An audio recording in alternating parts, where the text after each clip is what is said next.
لیکن اس طرح تفصیل سے نہیں۔ وہ انہیں سیڑھیوں سے اترتی نظر آئی، روتی ہوئی بچی کو کندھے سے لگائے ہوئے بنا ادھر ادھر دیکھے وہ بڑی جھجکتی ہوئی ٹھیک سجاد کے پیچھے پیچھے سیڑھیاں اتر رہی تھی۔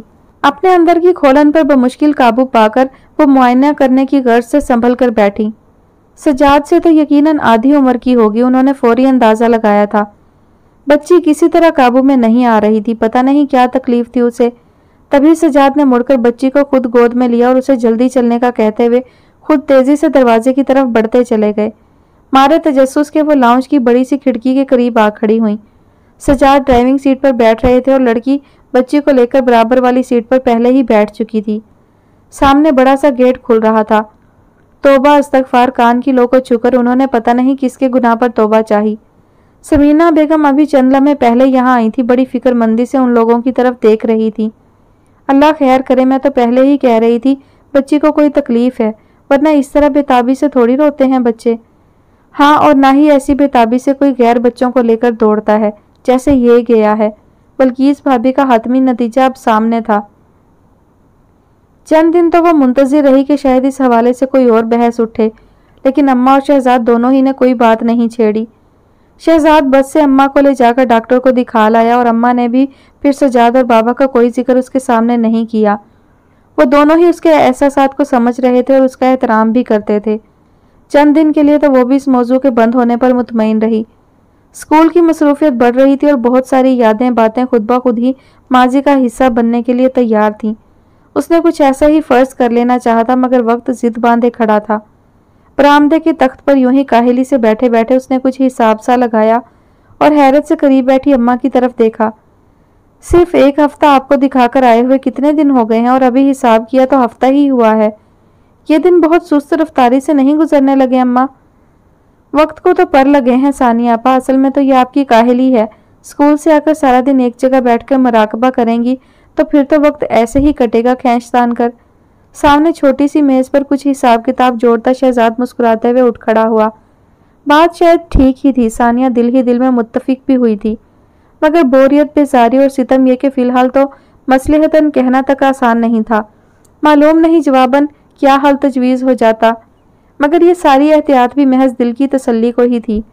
اماں ذرا چیک کریں کیا رہ گیا ہے، مٹھائی، پھل، ہار، گلاب کے اور یا پھر سفید بیلے کے پھولوں کے۔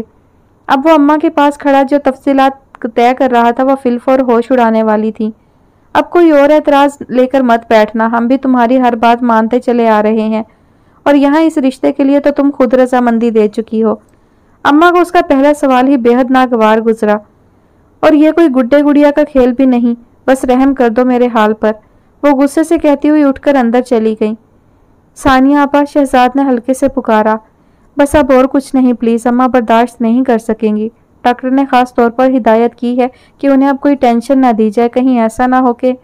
اس نے ثانیہ کے چہرے کی طرف دیکھتے ہوئے بات ادھوری چھوڑی۔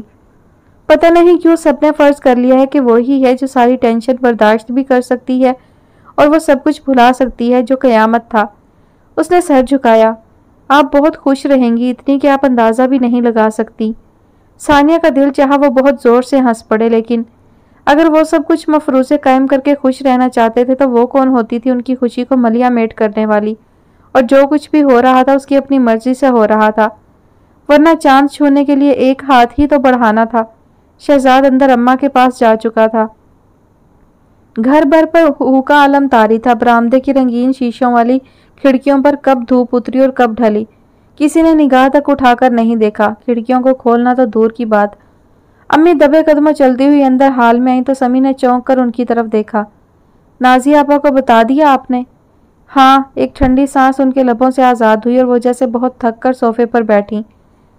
یہ تو ہونا ہی تھا، پتہ تو تھا نا ہمیں، پھر اب اس طرح سب لوگ کیوں حوصلہ ہار رہے ہیں؟ دیا نے خلا کا مقدمہ بھی تو کر ہی دیا تھا، اچھا ہوا جو مسعود نے خود ہی… امی نے تڑپ کر اس کی طرف دیکھا۔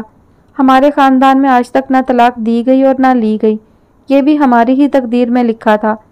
سمی نے دھیرے سے ان کے کندھے کو تھپ تھپایا۔ خاندان میں سب کو کس طرح سے جواب دیا جائے گا؟ ابھی تو اس کی شادی کا قصہ بھی ٹھنڈا نہیں پڑا تھا۔ لوگ اب تک پوچھتے ہیں کہ عین وقت پر دیا کے منگیتر سے نازی کی شادی کیوں کی گئی تھی۔ خیر وہ تو سبھی کو پتہ ہے کہ مسعود اور دیا کی منگنی کتنے سال رہی تھی۔ آپ ہر بات کو دل پر نہ لیں،